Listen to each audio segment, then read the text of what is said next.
春広夫婦。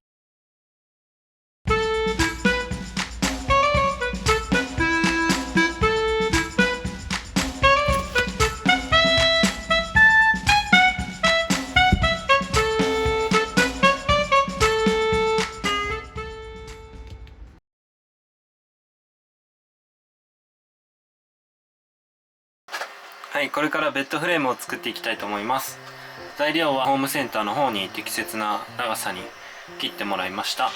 なのでまずニス塗りする前に一旦仮組みしてみて、ちゃんと思い通りに組み立つのかっていうのを仮組みしていきたいと思います。この度は申し訳ございませんでした。測ったサイズが違くてずれております。このような形となってしまい申し訳ございません。原因は何でしょうか。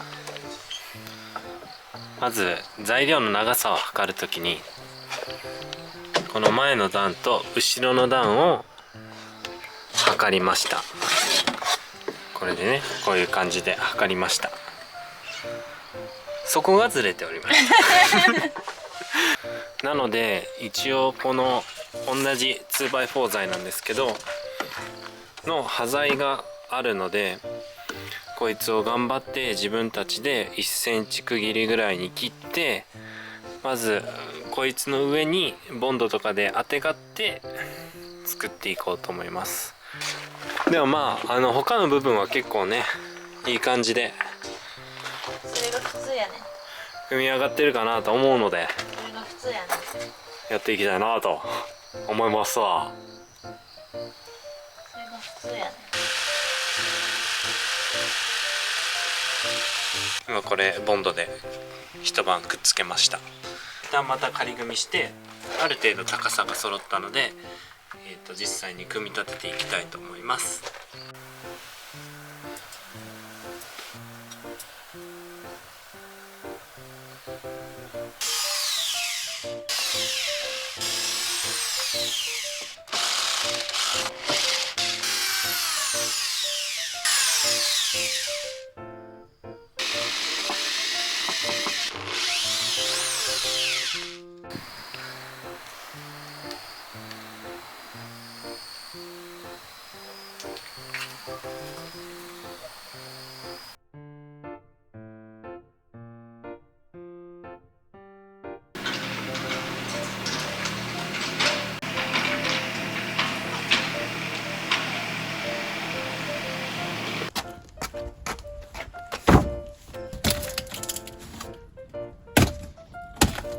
音出せそう。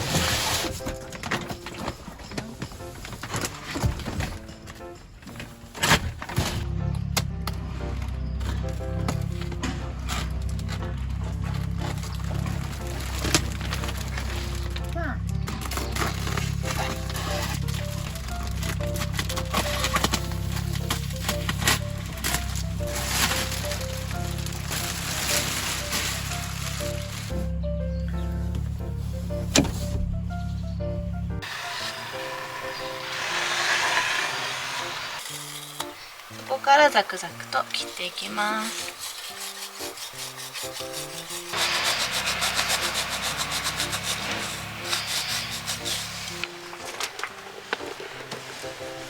イエーイ、いけたね。いけた。ちょっと一回これ出して。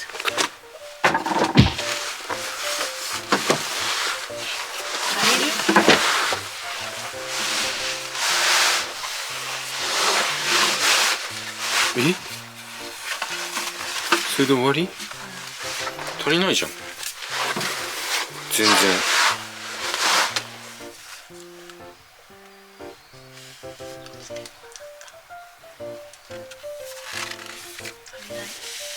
中にまだあるけど、でも大きいのはこんぐらい必要だよね。余裕で足りないじゃん。どうして？どうして？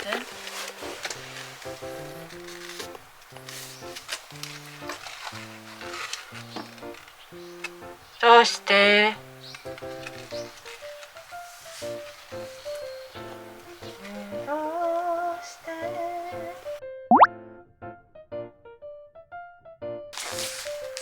レザー生地が届いたのでベッドを作っていきます。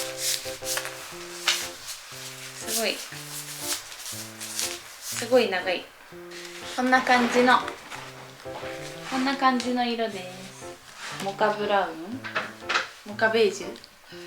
そしたら板とマットレスはすでにカットしてあるので、この大きさに合わせてレザー生地をカットしていきたいと思います。で、木の奥目印のところをマッキーで囲んでいきます。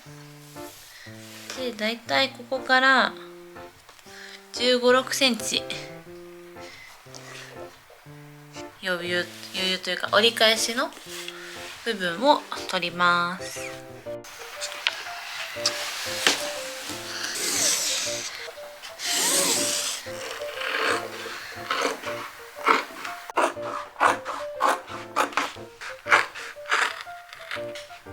そしたらこのスポンジと木で、寝る面はこっちが上、ここに体を乗せる形になるので、こういう感じでつけていきます。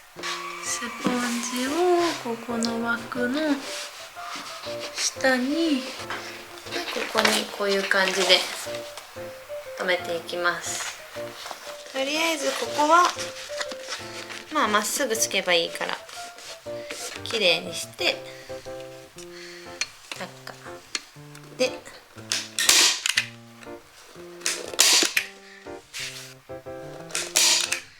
そしたらこの折り返す方の部分ですね、すごい長くなっちゃってるんですけど、こうやってやるとこの角っこが余っちゃう部分がね出てくるので、これは中に入れ込みたいと思います。で、どうやって切るかっていうと、このスポンジの下の部分の角っこからこの布の端っこの部分に向かってまっすぐ斜めに切れ込みを入れます。曲がってしまっても大丈夫です。とりあえずその角に向かって切れ込みを入れるんですけど、ポイントとしてはこのスポンジのところギリギリまでいかない方が私は綺麗かなと思います。なんかここのギリギリまでいくとこの裂け目が見えてきちゃう場合があるので、1センチぐらい手前で切ります。次、この2つですね。今こんな感じになってるんですけど、この部分をこうやってここで切って端っこを三角にします。で、こっちも同様に三角、角っこが三角になるように切ります。二等辺三角形になるように意識してね。久しぶりに言うたわこの単語。は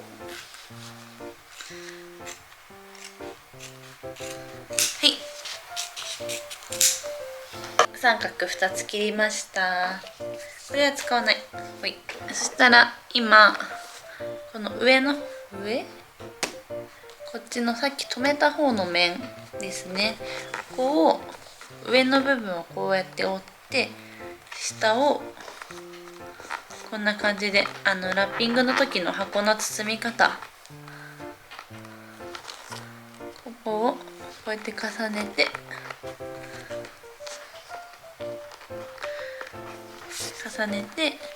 こういう感じにしました。で、この側面にこいつらを留めたいと思います。はい、留まりました。で、次下のところ、これは三角をこうやって折ります。こういうふうに折り返して上に持っていきます。で、ここで留める。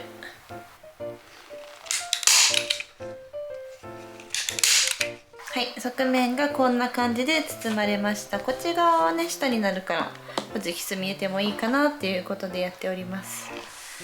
に側面がこういう感じでラッピング包みみたいになってます。これを全方向やっていきます。はい、こんな感じで全体的に結構四隅をメインにホチキス止めしました。で裏返すと結構ギチギチに留めたのでこんな感じでハリハリでございます。でこうやってこう圧入れても横から出てこないので座っても安心です。こんな感じ。綺麗。いいね。